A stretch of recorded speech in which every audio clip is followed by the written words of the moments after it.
어린 딸아이가 엄마에게 청구서를 들이내밀었습니다. 여러분 잘 아시는 내용이에요. 뭐 카톡이나 뭐 인터넷에 많은 이런 내용들이 있으니까 아시는 내용들일 텐데 그래도 한번 들어봐 주세요.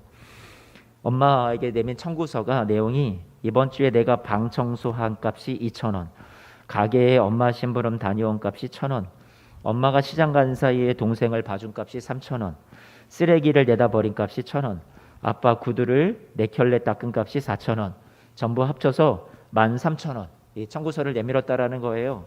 요즘 시세로 말하면 13,000원 갖고 되겠어요? 옛날 얘기니까 이 정도 내밀었겠죠? 이 이야기가.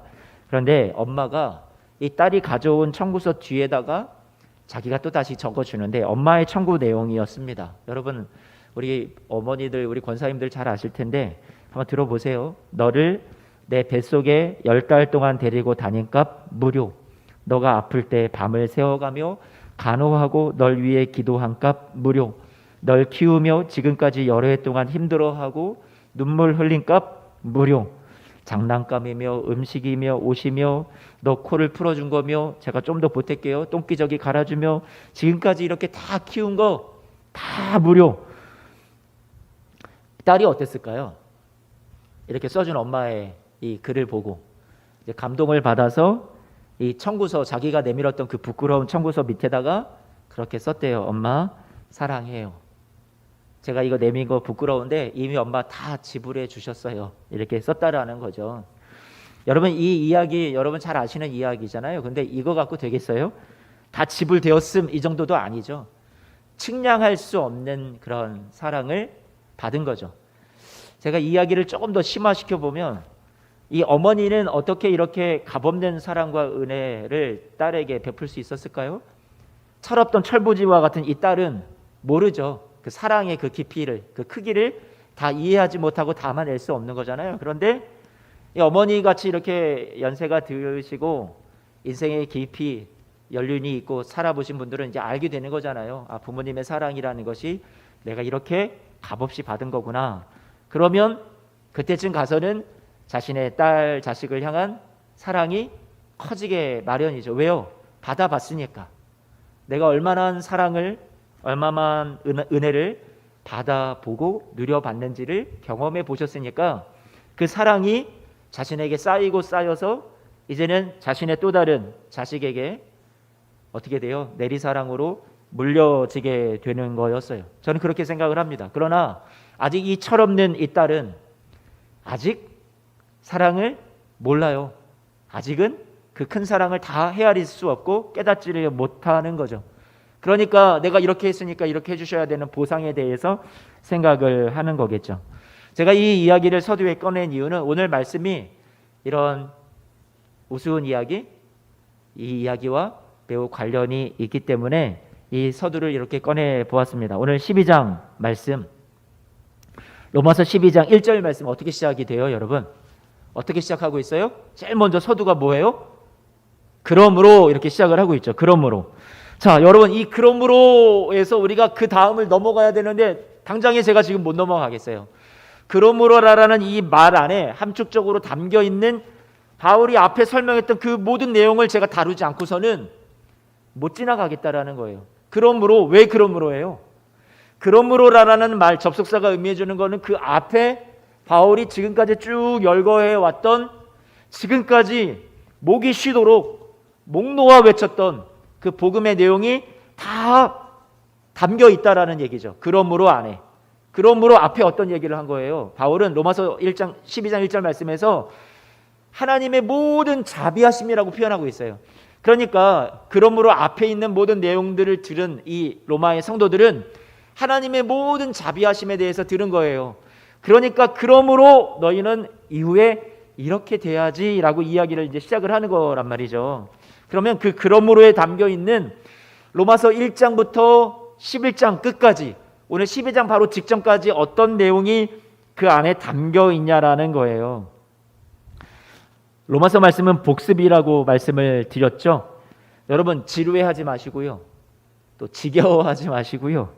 오늘 또 한 번 들려드릴게요. 로마서 1장부터 11장 말씀까지 그러므로 대체 그 앞에 그러므로가 어떤 거였지? 여러분 다 까먹으셔도 좋아요. 그럼 제가 또 여러분들에게 새로운 거 들려드리는 것처럼 오늘 또 설교할 수 있잖아요.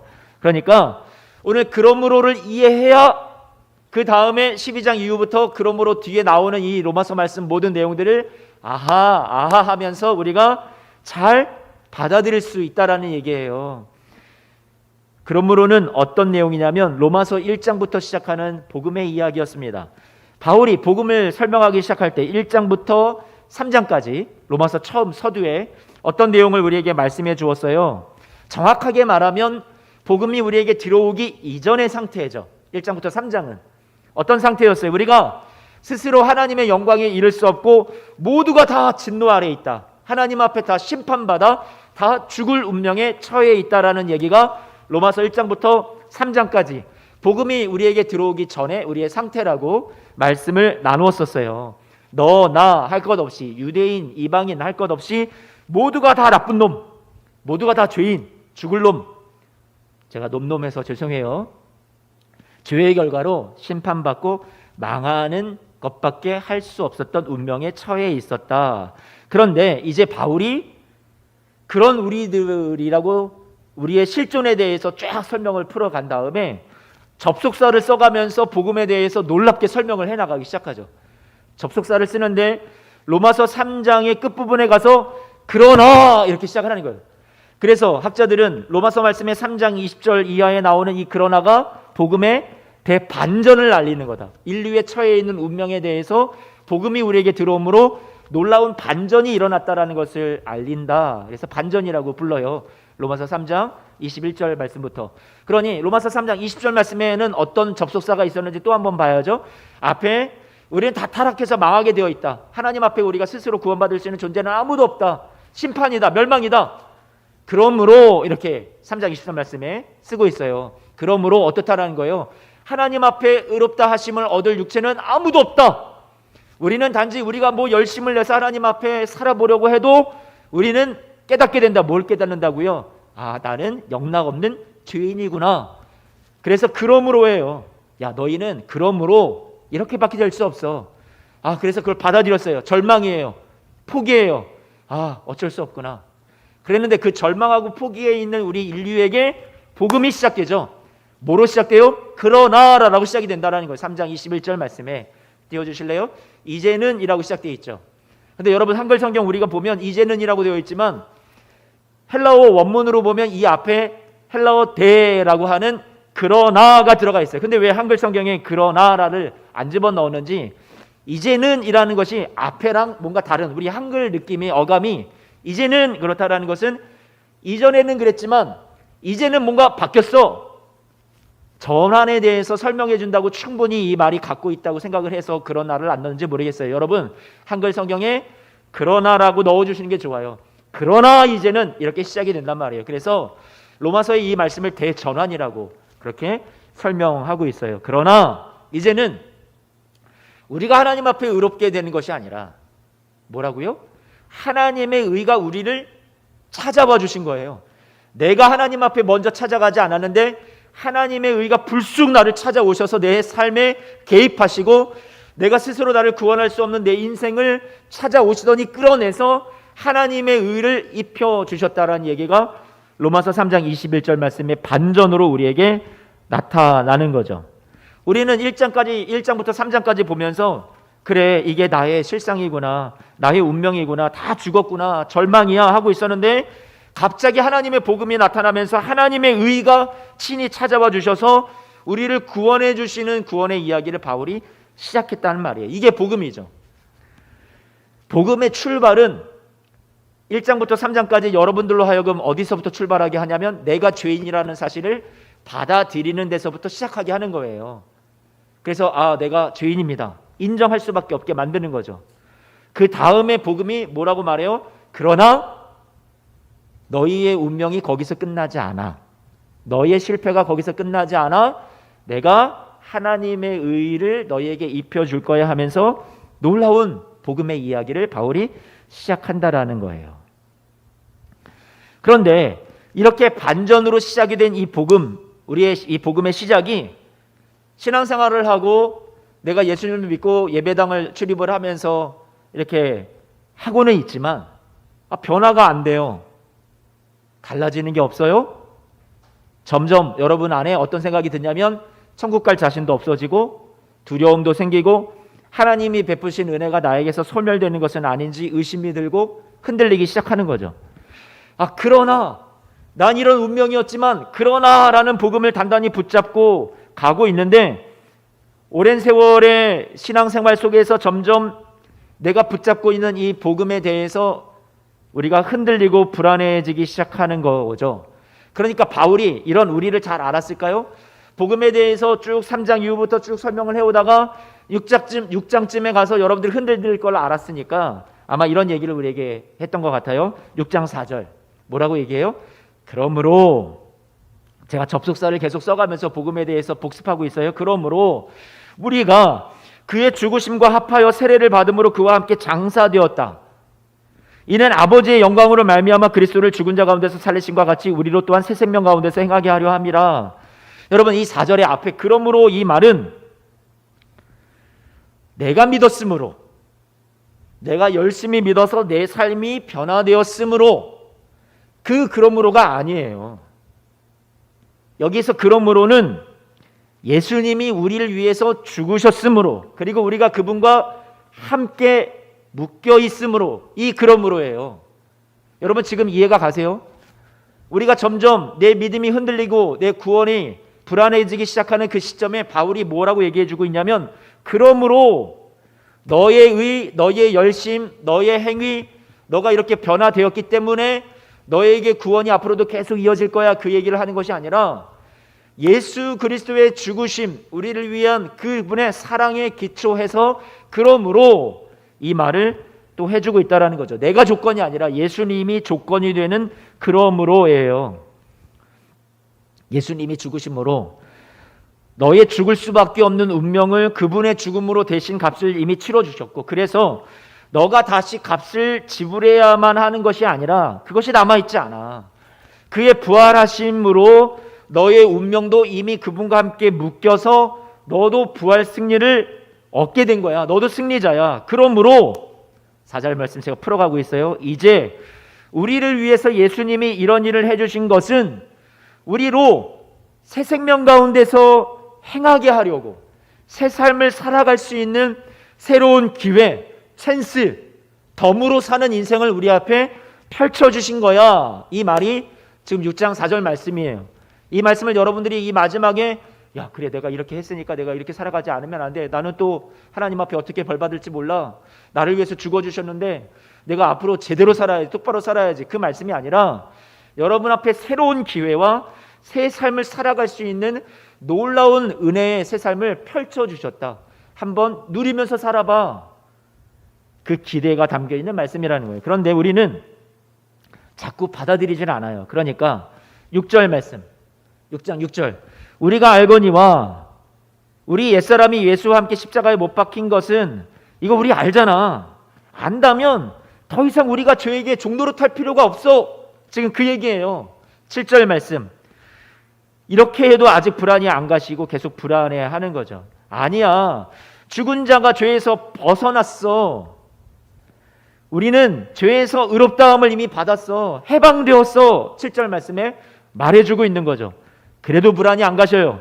계속 불안해하니까 11절 말씀 바울이 뭐라고 얘기해요?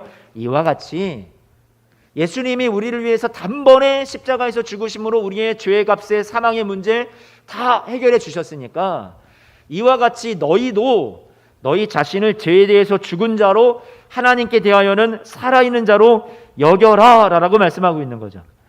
예수님이 우리를 당신과 함께 묶어 주었으니 그 연합을 통해 나도 이제 당당하게 지금 내 모습은 형편없어도 못났어도 죄에 또 쓰러지는 그런 아픔을 우리가 겪겠지만 그럼에도 불구하고 내 의로움에 근거한 구원이 아니라 예수님이 이루어주신 이 놀라운 연합과 그분의 죽으심과 부활하심에 근거한 우리가 받은 구원이다 보니 예수님이 날 위해서 이루어주신 이 놀라운 은혜의 구원의 일을 받아들이고 내 자신에게 당당하게 선언하라라는 얘기예요. 나는 죄에 대해서 이미 죽은 자다. 또한 나는 하나님께 대하여 살아있는 자다.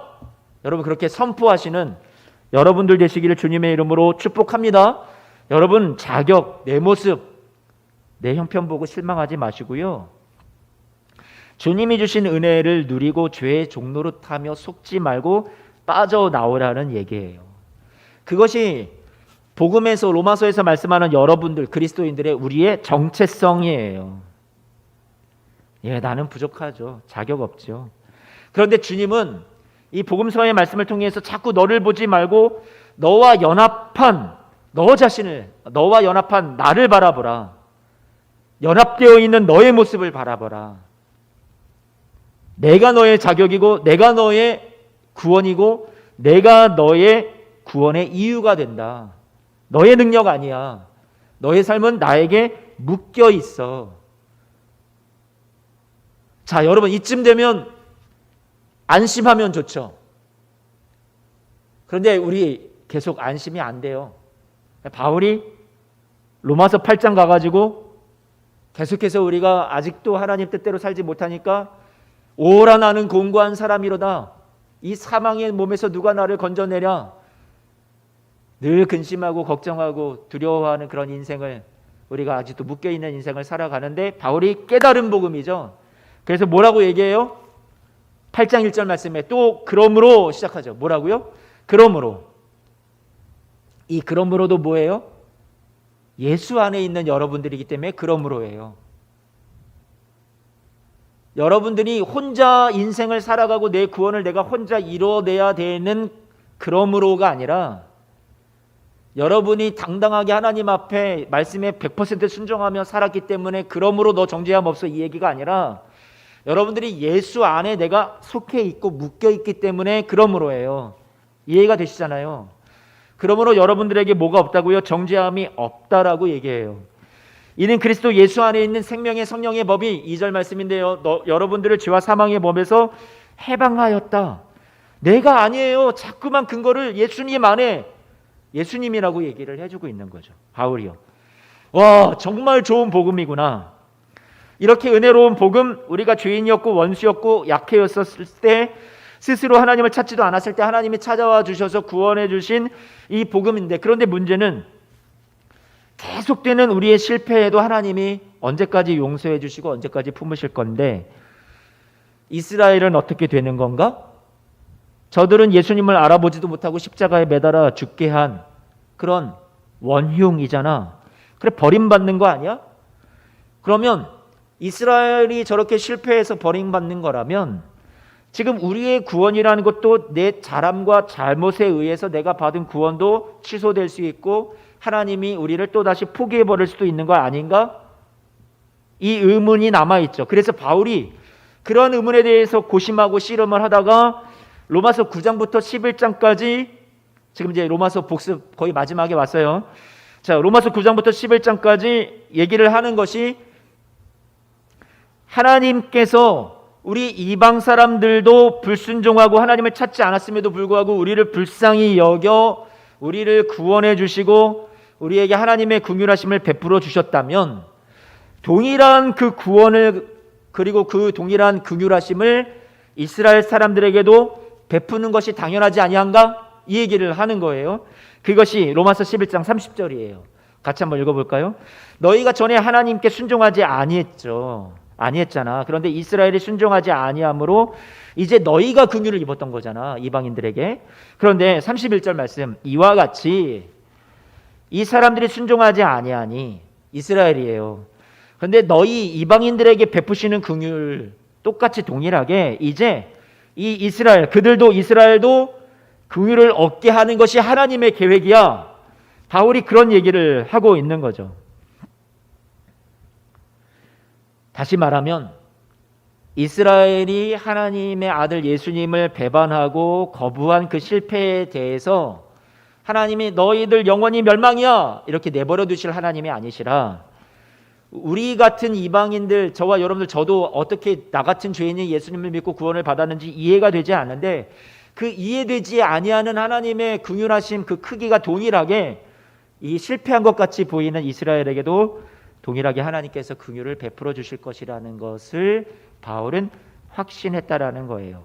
그래서 32절 말씀을 우리가 지난 시간에 나누었죠. 32절, 하나님이 모든 사람을 순종하지 아니하는 가운데 가두어 두신 것 같은데 가두어 두시고 꼼짝달싹 못하게 하신 것이 아니라 하나님은 우리의 순종과 불순종이라는 것이 하나님이 이루어 가시는 구원의 완성을 가로막고 방해하고 못하게 그르칠 수 있는 것이 아니다. 하나님은 그런 우리의 모든 불순종하는 모습, 실패, 우리의 연약함도 이미 다 품으시고 당신이 이끌고 가시는 긍휼과 구원을 우리를 위해서 충분히 베푸실 수 있는 분이다. 지금 32절 말씀은 그 얘기예요. 모든 사람에게 하나님이 우리의 긍휼의 구원을 베풀어 주시기에 충분하신 분이고 가두두셨다는 얘기가 아니라 제가 욥기서 말씀을 통해서 설명드렸어요. 품고 계시는 거다라고요. 다시 말해 어린 아기를 엄마가 강보로 싸서 품에 안고 있듯이 아기가 뒤척이고 발버둥 치며 벗어나려고 하고 막 떼를 쓰고 막 그렇게 해도 그 엄마는 그 아기를 품에 안고 그 아기를 한없이 받아주는 넉넉한 품이 있듯이 우리 주님께서 이런 품으로 저와 여러분들을 온 세상을 품으시는 그 사랑 안에, 긍휼 안에 이방인도 있고 이스라엘도 있다라는 얘기를 바울이 깨닫게 되는 거죠. 하나님이 우리를 위해서 베푸시는 그 구원의 일과 긍휼을 완성하시는 그 일을 어떤 우리의 못남이, 우리의 불순종이 그것을 그르치게 할 수 없어요. 하나님이 계획하신 구원의 일의 완성을요. 모든 일의 결말은 하나님의 품 안에 있다. 하나님이 그렇게 복음을 통해서 우리에게 선언해 주신 거죠. 너희의 불순종도 실패도 내가 품에 안고 그것이 꼭 실패로만 끝나지 않고 선이 되도록 내가 반드시 구원을 이룰 거야. 이것이 하나님이 이루어 가신 구원의 신비였어요. 그 신비를 바울이 알았습니다. 신비의 영역이군요. 우리가 생각해서 내가 판단할 수 있는 나의 이 짧은 머리와 나의 지식으로 내가 하나님을 다 이래저래라고 내가 하나님을 다 안다라고 말할 수 있는 그런 영역이 아니군요. 하나님은 풍요하신, 풍성하신 지혜와 지식이 정말로 너무나도 놀라우신 분이군요라는 것을 바울이 인정하게 되죠. 그런데 우리는 왜 이 구원에 대해서 마치 다 결론을 내리고 있냐라는 거예요. 우리는 예수님을 믿는 자, 안 믿는 자 우리가 다 평가하지 않습니까? 그 부분이 내 신앙의 율법적인 성향이 아직 남아있어서 그래요. 내가 이만큼 했으면 하나님이 나를 이렇게 사랑해 주시고 내가 이렇게 하면 하나님이 나에게 이런 축복 주시고 이런 응답 주시고 내가 이렇게 하지 못하면 그것 때문에 내가 질병이 오고 나에게 복이 안 임하고 내가 하는 일이 형통하지 못하고 여러분 우리가 다 그렇게 생각하는 부분들이 다 하나님의 자리에서 우리가 판단하는 영향들이 우리 안에 있다라는 거예요. 구원이 내 열심으로 이루어지는 게 아니거든요. 당시에 로마에 있었던 그리스도인들이 우리는 예수를 믿었다. 이스라엘 저들은 안 믿었다. 예수 천당 불신지옥 나는 믿었고 너는 안 믿었어. 너희들은 이제 끝났어. 하나님이 그 그리스도인들에게 로마에 있는 그리스도인들에게 교만하지 마. 자긍하지 마. 하나님이 이끌어 가시는 구원에 대해서 너희가 어떻게 다 안다라고 할 수 있어? 이스라엘 아직 다 망한 거 아니야. 하나님이 저들을 향한 구원의 계획이 아직 끝난 게 아니야. 바울이 그걸 알려주고 싶은 거예요. 요한복음 14장 6절 말씀에 얘기하죠. 예수님이 내가 곧 길이요 진리요 생명이고 나로 말미암지 않고는 아버지께로 올 자가 없다. 네, 맞아요. 다른 길은 없어요. 그런데 이 말씀 여러분 잘 생각해 보세요. 예수님이 저와 여러분들에게 이것을 가지고 여러분들이 판단의 주체가 되어서 야 너는 구원 못 받아. 오직 예수야. 그 기준을 여러분들의 기준으로 삼으라고 주신 말씀이 아니에요. 여러분들이 너는 축복받을 것 같고 너는 축복받지 못 받을 것 같아. 여러분들이 그것을 이분으로 나누라고 여러분들에게 주신 기준이 아니라고요. 예수로만이라는 것은 예수 외에 다른 인간의 노력, 내 열심, 종교의 활동 그런 것들로 우리가 구원을 이룰 수 있는 것이 아니라는 것을 강조해 주시는 말씀이에요.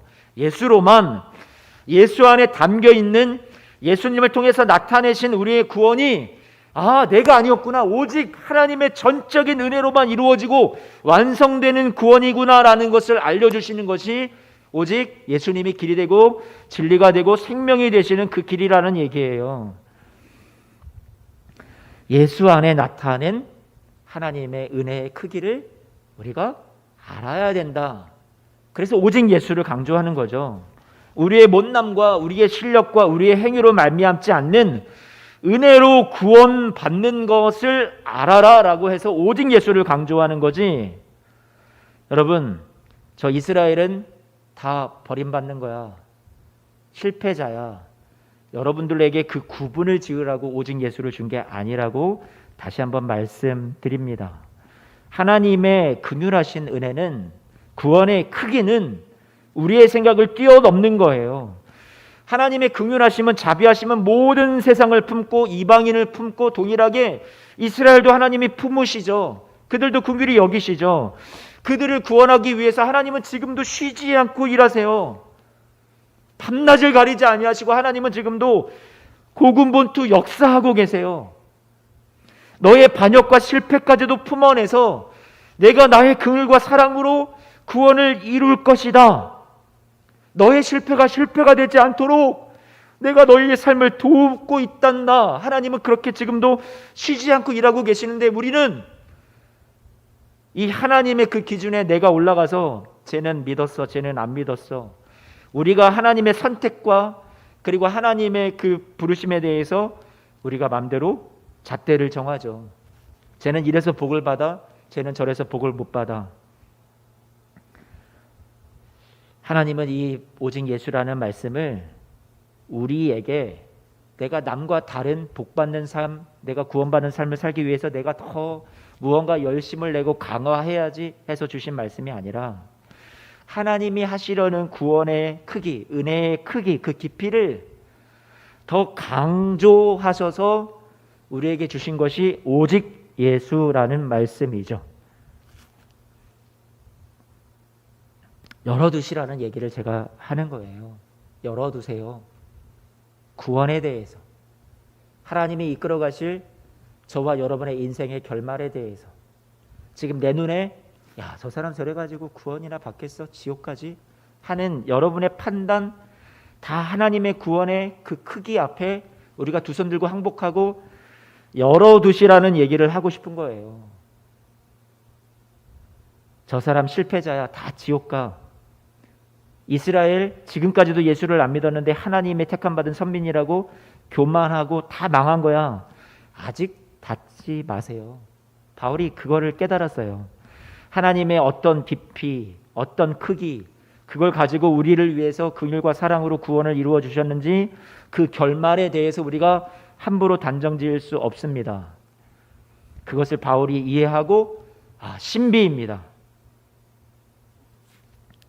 우리가 행한 대로 끝장내버리실 하나님이 아니라 당신의 자비하심으로 끌어안으시고 모든 사람에게 생명을 주고 살리시는 그 구원의 일을 지금도 쉬지 않고 일을 이루어 가시는 우리 하나님께서 앞으로 어떻게 이 구원을 이루시고 완성하실지 하나님, 저는 이제 하나님만 바라보고 기대하고 소망하겠습니다. 바울이 그거를 깨달았던 거죠.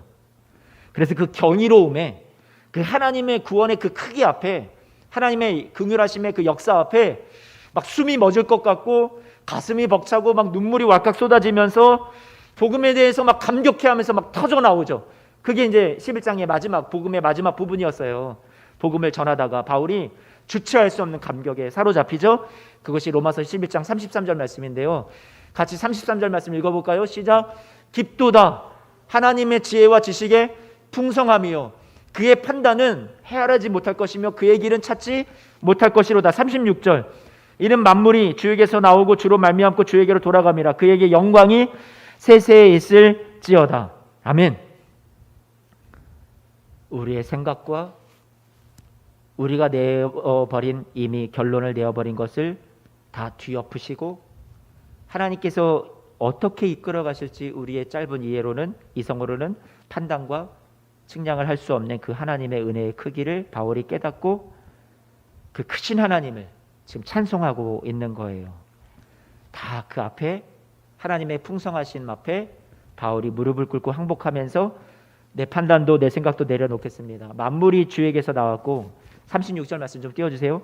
만물이 주님으로부터 나온 거고, 이스라엘도 이방인도 모든 세상이 다 주님으로부터 나왔고, 주님께서 그들 모두를 아직도 붙잡고 계시고, 앞으로 저들의 운명과 결말은 앞으로 하나님께서 행하시고 하나님께서 이루어 주셔서 하나님께로 돌아갈 일들이 남아 있으니 그 하나님이 행하실 그 놀라운 구원의 선하신 역사 앞에 하나님, 그저 나는 영광만 세세토록 돌리겠습니다. 바울이 이 구원에 대해서 쭉 설명을 해오다가 마지막에 목이 메어서 하나님 앞에 찬송하며 마치는 이야기가 로마서 11장의 마지막이었어요. 자, 이런 구원에 대해서 쭉 복습을 했는데 이 복음에 대해서, 이 감격에 대해서, 이 크기에 대해서 쭉 설명했던 이 바울이, 자, 이런 놀라운 감격, 우리의 이해로 다 담아낼 수 없는 이 구원의 크기, 하나님의 자비하심의 이 놀라운 복음을 우리가 다 들었다면 그 다음에 12장 1절 말씀, 그 다음에 뭐예요? 그러므로라는 말이에요. 여러분, 이제 이 그러므로라는 말이, 이제 그 말에 담겨있는 모든 의미를 제가 총망라했는데요, 이제 이해가 되시죠? 그러므로 이만큼의 크기의 복음, 이 자비하심의 모든 하나님의 구원에 담겨있는 이 은혜를 우리가 받았다면, 그러므로 우리 더 이상 예전처럼 살아갈 수 없는 거잖아. 새 삶을 향해서 우리 앞에 걸어가야 하는 그 길이 우리 앞에 기회로 주어져 있는 거야. 우리의 실패에도 포기하지 않고 그것을 가지고 우리 안에 선한 일들을 열매로 맺어가실 하나님의 복음 이야기를 우리가 우리의 인생에 한번 써 내려가 보자. 그게 12장 이후에 새로운 삶의 이야기예요. 오늘 12장 1절 말씀에 하나님의 모든 자비하심, 지금까지 설명한 바울의 그 복음 안에 담겨있는 하나님의 모든 자비하심으로 12장 1절 말씀 좀 띄워주세요. 너희를 권한다라고 말씀하고 있어요. 고린도후서 말씀에도 이렇게 바울이 얘기해요. 고린도후서 5장 14절 15절, 그리스도의 사랑이 우리를 어떻게 한다고요? 강권한대요. 여러분, 사랑이 우리를 그렇게 살아갈 수 있도록 막 몰아가는 거죠. 여러분들이 어떤 선한 일을 할 때, 어떤 좋은 일을 하고 싶을 때 내 마음에서 스스로 자발적으로 동기가 부여가 돼서 내가 누구를 사랑하고 아끼기 때문에 내가 하는 것, 여러분들이, 우리 남편분들이 집에서 청소를 하고 뭐 설거지를 도와주고 쓰레기를 버려주고 하는 것들이 귀찮아 죽겠어, 막 마지못해서 여보 이것 좀 버려줘, 버려준다고 약속했는데 왜 안 버려주고 지금까지 이렇게 남겨두고 그래? 그러면 여러분 어떤 생각이 들어요? 여러분들 막 짜증 내시겠죠. 내가 하려고 그랬는데 하기 싫어.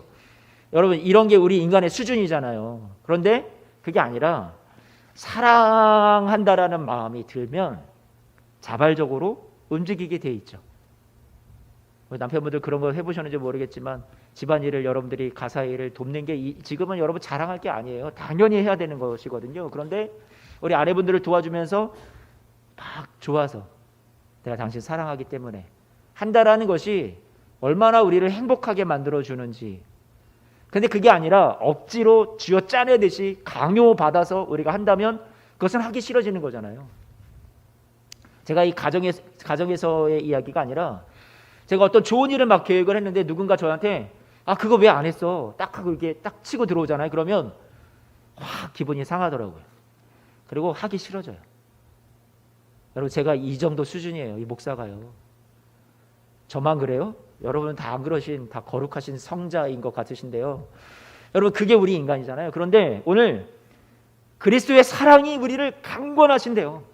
내가 얼마나 은혜 받았는지, 얼마나 내가 자비하심을 받았는지, 사랑을 받았는지를 우리가 정말로 가슴 뼈저리게 느낀다면 그것이 우리를 끌고 가는 동기가 되고 이유가 된다는 거죠. 새로운 삶을 향해서요.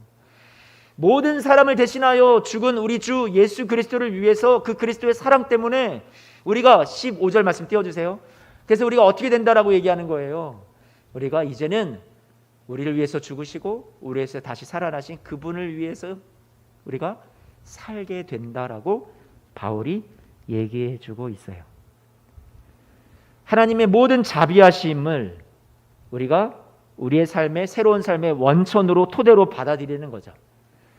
하나님의 자비하신 은혜는 단순히 여러분들의 죄를 눈감아 주거나 여러분들에게 너 죄를 그냥 더해도 돼, 아무렇게나 살아도 내가 너희를 그냥 다 품을게, 이렇게 우리를 방종하도록 방임하도록 내버려 두시는 그런 말씀이 아니라 우리를 오히려 도와주는 것이 하나님의 자비하심이에요.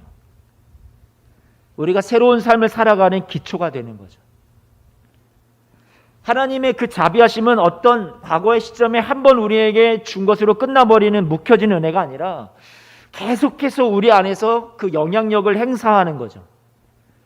새로운 삶을 향해서 나아가도록 동기를 부여해 주는 거예요.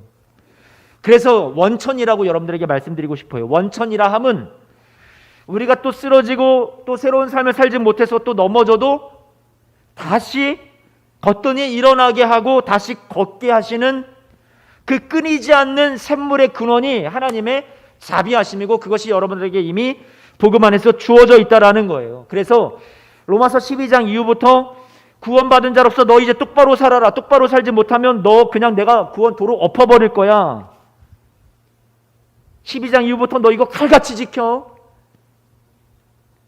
그런 말씀으로 우리에게 주신 것이 아니라 바울이 하나님의 모든 자비하심으로 너희를 권한다라고 말하고 있잖아요. 우리에게 베푸신 그 복음의 하나님의 자비하심의 크기를 알아, 그 복음의 위대함을 알아, 이제 스스로 그 길을 걸어가게 하는 것이 바로 이 말씀이라는 거예요. 강제로는 될 수 없는 것을 말하는 거예요. 오직 하나님의 자비하심이 궁극적으로 저와 여러분들을 새 삶을 걷게 하실 줄로 믿습니다. 내가 헌금을 안 하고 11조를 안 하고 내가 주일 성수를 안 하고 온라인으로 예배를 드리면서 내가 제대로 똑바로 예배를 드리는 것이 아니라 그냥 대충 적당히 막 예배를 드렸기 때문에 하나님이 내 사업을 기울게 하고 하나님이 우리 자녀에게 어떤 문제가 생기게 하고 하나님이 나를 벌 주시고, 그런 그 공포, 두려움, 내가 이래서는 안 되지, 이러다가 내가 11조 떼먹었다가 우리가 뭐 병원 신세 지는 거 아니야, 뭐 이런 공포와 두려움을 조장하는 종교 생활로 하나님이 우리를 몰아가시는 것이 아니라 여러분들이 그 하나님의 풍성하신 긍휼하심, 자비하심을 맛보아서 그 사랑과 은혜 속에, 자비하심 속에서 헤어나오지 못하고 너무나도 많이 받다 보니까 여러분 안에 더 이상 내가 죄 가운데 머물러 있지 못하고요, 견딜 수 없는 새로운 삶을 향해 나아가고자 하는 여러분 안에 열망이 여러분 안에 생겨나서 여러분들이 예배하게 되고 기도의 자리를 찾게 되고 하나님을 사랑함으로 내 것을 나누게 되고 헌신하게 되는 그런 삶으로 우리가 나아갈 수 있게 된다는 것을 여러분들에게 말씀드리는 거예요. 로마서 12장으로 넘어가야 되는데, 이후로 쭉 우리의 삶이 복음 이후에 가야 되는데 우리가 복음만 듣고 아직도 11장 안에 머물러서 12장 이후로 건너가지 못하는 경우가 너무나도 많아요. 왜요? 이 하나님의 자비하심은 우리가 내 가슴에 충분히 받아내지 못한 거예요. 나를 아직 채우지 못한 거예요. 그것이 내 삶의 동기가 되고 강력한 새 삶을 향한 열망이 되도록, 이유가 되도록, 기초와 토대가 되도록 그렇게 나에게 각인이 되지 않은 거예요. 그냥 하나님이 이루신 복음에 대해서 되게 작게 생각하는 거예요. 그 자비하심의 크기에 대해서 내가 아직 몰라주는 거예요. 그러니 우리가 12장 이후의 삶으로 못 넘어가고 있는 거죠. 사랑하는 성도 여러분, 새 삶을 살아가라고 우리에게 주신 말씀이에요. 12장 이후부터요. 어제 실패했어도 오늘 다시 하나님의 자비하심이 여러분들에게 임하여서 그대로 있어요. 하나님의 자비하심은 언제나 쓰러져도 다시 돌아와서 거기에서 은총을 입고 다시 일어서도록 오뚜기처럼 하나님의 자비하심은 여러분들을 계속 세워주실 거예요. 오늘 또 실패하고 나 자신에게 실망하면 하나님의 자비하심은 또다시 내일 여러분들에게 임할 거예요. 여러분들 포기하지 않으세요. 계속해서 가만히 내버려 두지 않으시고 여러분들을 일으켜 세우실 거예요. 그 신앙의 인격과 실력을 갖추기까지 끊임없이 새 삶을 향해서 여러분들을 몰아가실 거예요. 여러분들 자고 있으면 여러분들 다시 일깨우고 여러분들을 세우실 거예요. 그 새 삶의 길을 걸어가게 하실 거예요. 하나님의 자비하심이 우리의 새 삶의 토대예요. 여러분, 그 하나님의 자비하심에 여러분의 삶을, 새 삶을 앞으로 예수님 믿고 복음을 받아들인 이후에 우리의 삶을 멋지게 세워가시는 저와 여러분들 되시기를 주님의 이름으로 축복합니다. 그 하나님의 자비하심 위에 그 뿌리에 여러분들의 영양분들을 흡수하고 하나님의 자비하심으로부터 흘러나오는 생명과 은혜와 사랑을 빨아들여서 여러분 당당하게 새로운 삶을 살아가시는 우리 사랑하는 성도님들 되시기를 주님의 이름으로 축복합니다. 하나님께서 저와 여러분들에게 이루어 주신 이 구원, 복음 안에서 여러분의 정체성을 분명히 가지십시오. 예수님이 나를 위해서 당신의 목숨과 맞바꿀 만큼 사랑해 주셨다. 나를 긍휼히 여겨 주셨다. 그래서 나를 올가매고 있는 모든 속박과 눌림과 나는 실패자고 쓸모없는 인생이라는 그런 모든 세상의 판단과 마귀의 정죄, 그런 낮아진 자존감으로부터 여러분 자유해 주십시오. 여러분 자아에 대한 절망에서 벗어나십시오. 빠져나오십시오. 앞으로 내 구원과 앞으로 이 세상 많은 사람들, 주위에 있는 사람들의 구원이, 그들에게 주어진 새로운 삶의 도전이 하나님의 자비하심의 뿌리를 내렸으니 내가 하나님을 위해서 이렇게 했다라는 자기 자신의 의와 우월감, 이런 것들은 다 이 시간에 내려놓으시고 열등감도 내려놓으시고 하나님의 자비하심을 풍성히 받아 누려서 우리 새로운 삶에 하나님께서 우리에게 펼쳐주시는 이 새로운 인생을 복음 안에서 덤으로 사는, 죽은 자였으나 다시 살아있는 자로 살게 하시는 이 새로운 삶을 우리가 당당하게 살아내시는 성도님들이 되시기를 축복합니다. 은혜의 복음이에요. 명령이 아니에요. 복음을 알고 하나님의 자비하심의 크기를 우리가 받아들일 때 그 자비하심의 사랑과 긍휼의 크기에 사로잡혀서 내가 앞으로 살아가는 이 길이 억압이 아니라 속박이 아니라 명예요, 영광이요, 하나님이 나에게 주시는 가장 값지고 복된 삶이구나 하고 여러분 그 길을 멋지게 걸어가시는 우리 사랑하는 성도님들 되시기를 주님의 이름으로 축복합니다. 이 영광스러운 길을 한번 용기를 내서 가보라고 하나님께서 오늘 12장 이후의 말씀을 저와 여러분들 앞에 쫙 펼쳐주셨어요. 너 이렇게 한번 살아봐. 얼마나 멋지고 값진 일인지 알잖아. 살아봐. 누려봐. 느껴봐. 기쁨이, 평강이 여러분 안에 넘치게 될 거야. 하나님 우리에게 펼쳐주신 로마서 12장 이후의 말씀이에요. 그러니 우리가 다음부터 이 말씀을 쭉 앞으로 배워나갈 때 그래. 나 이렇게 살지 못했어. 두려워. 이게 아니라 그래. 하나님 소망합니다. 나 이렇게 살 줄 믿습니다. 하고 말씀을 앞으로 하나하나씩 우리가 같이 받아나가는 우리 모든 성도님들이 되셨으면 좋겠습니다. 기도하겠습니다. 하나님.